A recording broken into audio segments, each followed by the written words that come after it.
Hello, nomads and nomads at heart. Stevie Murdoch here, the van life chef, and we're here cooking today in my home, my little van. Today, I would love to show you all how to make ghee. Ghee is an Indian variation of clarified butter. I think ghee is one of the biggest staples in my diet because it is a fat, which I love fats, especially in the winter time. It helps nourish your body, keeps on the healthy weight that you have, and provides energy to keep being active. But it also has a very unique flavor to it. It still has a buttery mouthfeel, but a little bit more nutty, toffee-like flavors. You can also take a little variations by adding a little bit of water to it at the end and making it more of a gritty texture, or it could be that smooth texture. It's pretty much whatever you want to do, which is pretty cool.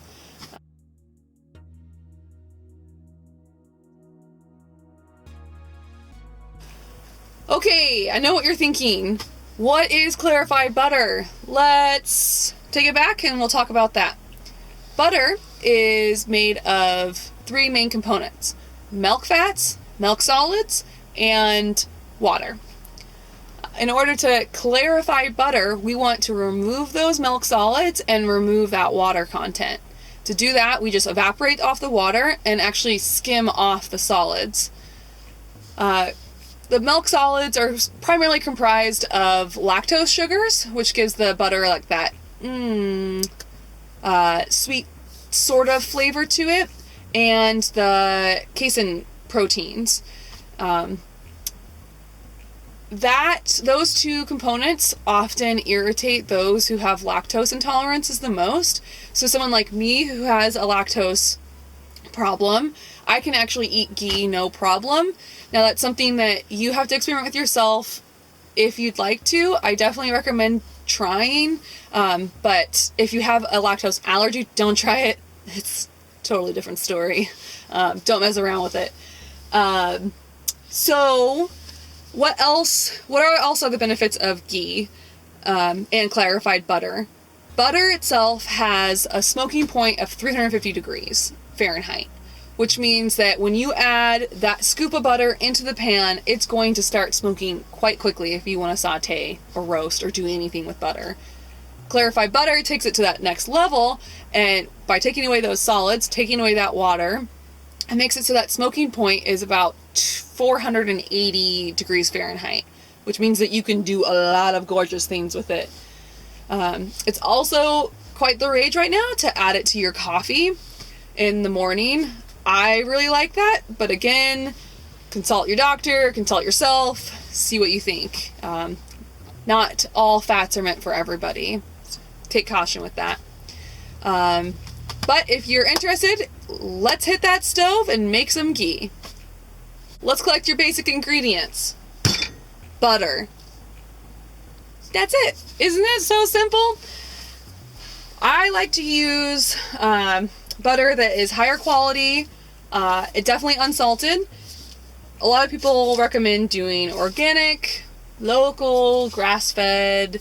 If your budget doesn't allow, just using unsalted butter is going to be fine, but I always do recommend trying to just put that little bit extra in and make it organic or make it locally sourced. That way you're providing for a local economy and you're also providing for your own body. So the first thing you want to do with the butter is cut it up into small chunks so that it evenly heats inside your pot. You can put it straight in the pot, no heat needed quite yet. The first time you make ghee, I recommend starting just with 1 pound of butter. Be easy on yourself. This can happen a lot quicker than you think it will. So I've already put 1 pound in the pot, but I usually do about 2 pounds at a time. I've done this a million times in my life. So you can kind of see what it looks like with 2 pounds, but again, make sure you try 1 pound at first at home. You want to use a pot that is pretty heavy bottomed. If you have stainless steel, like 7-ply works really well. I'm using an enamel pot. You can also probably do this in the Instant Pot. Look up those directions online, I suppose. Add your butter all in and turn that heat on to medium-low. You don't want to brown your butter, but you do want this all to melt down pretty evenly, so keeping that heat on at a hot level, or too high of level, will start browning that butter too quickly. Watching butter melt is like watching paint dry. Don't drive yourself crazy, people. You don't want to stir or disturb this pot now. We just want to let it go and do its own thing. See all these little white spots here? That is the milk solids congealing and coming to the top. What's going to happen is that as those pop up, the water is going to evaporate off, leaving this milk solid behind. And we're going to deal with them once they start kind of bubbling over a little bit.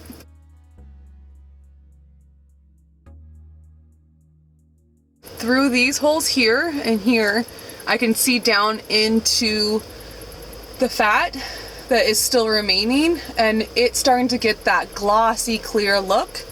My temperature is still at medium-low, but it is starting to come up to a boil. That is the tricky part about doing this on a camp stove that only has 15,000 BTUs per burner. That's okay. So at this point, what we'll do is we will start to skim off that fat. Get yourself a cup or a bowl, something to put it in, and you can have one of two objects. Either use a ladle, I have this nice little small one, or a spoon that has a significantly deep bowl to it. That way you can scoop off just the foam and not any of the fat. We want to keep all of that in the pan. So let's get scooping.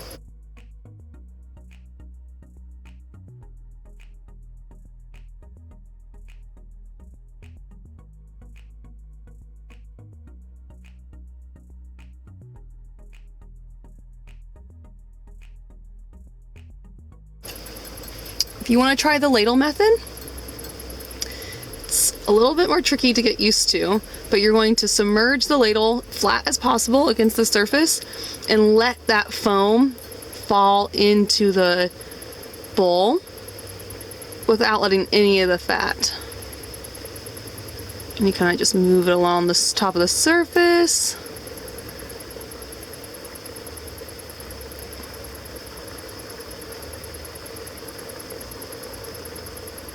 Dump. Now this might seem like a tedious step in the process, but if you want to have clarified butter, a nice clear product, this is what you're going to have to do. But if you're taking it on to the next level and going to the ghee, the milk solids, all of this white stuff, is going to be what ends up browning and turning the butter itself that brown butter look. So I will actually sometimes not even do this step. I would say this is a nice little hack. You don't have to worry about it. But if you're looking for clarified butter, I highly recommend doing this step. It makes all the difference in your final product. This is looking great. The temperature is still set to low, but you can see that the butter is really talking here. It is at a high enough temperature where this is just inevitable. If you had a thermometer, the goal is that this would be just hovering around 350 degrees. As the milk solids come to the top and as the water all evaporates, this temperature is going to increase naturally. And like I said, when we get all these milk solids skimmed off the top, we can actually increase the temperature to about medium, and that will start browning whatever milk solids are left in the pot. I'm gonna call that good on mine. You can see that I still have some foam lying around, but that's fine. We don't have to worry about being exact because we're going on further. As we've been boiling up, We are putting off more of those milk solids, so I'm going to take the time to do a second scoop. As you can see, the color of the butter is staying about the same. That's okay because it's still in the clarifying process. We probably have another maybe 10 minutes before it starts to brown.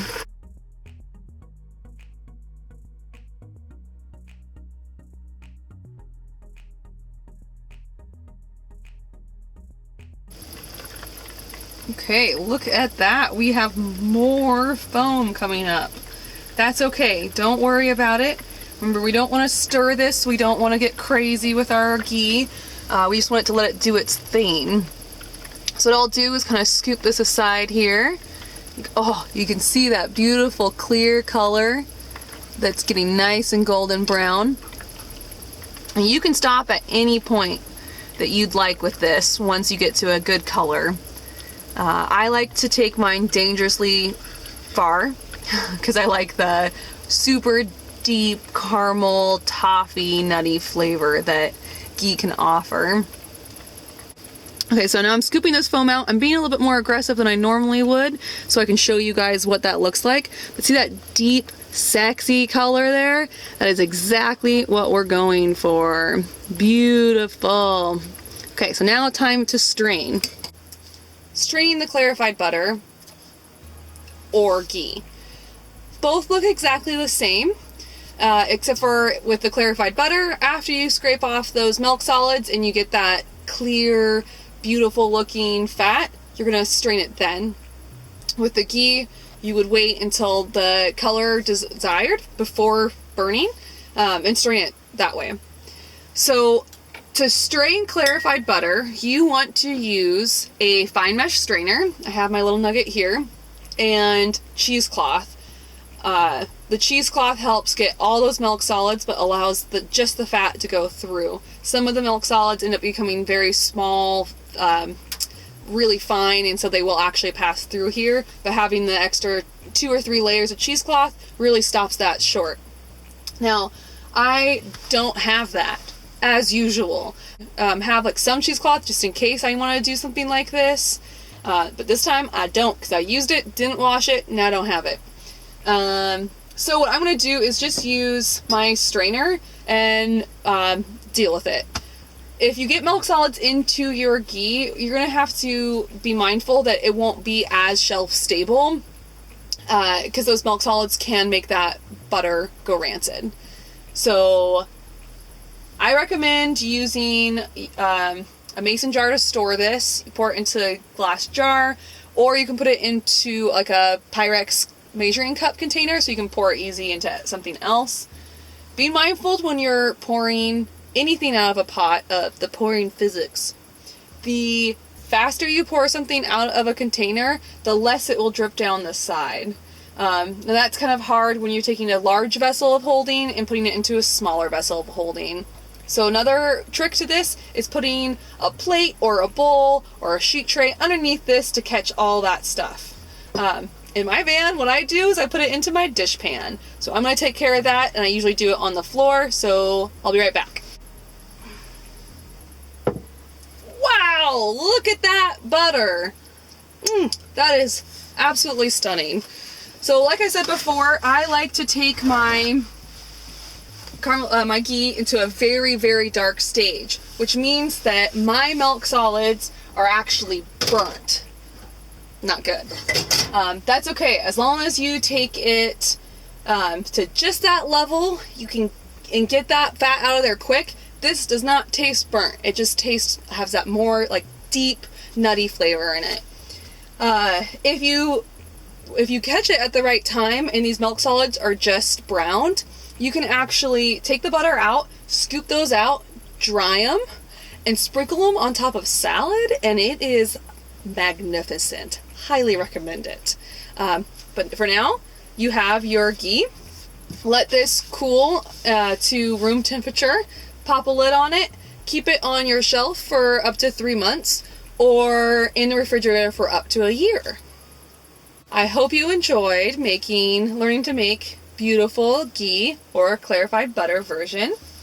Let me know how your attempt works out. Leave comments below. If you haven't done so already, hit that like button. Remember, I'm Stevie the Van Life Chef, teaching you to cook great things in small spaces. I hope you enjoy your delicious butter, and I'll see you next time. Bye!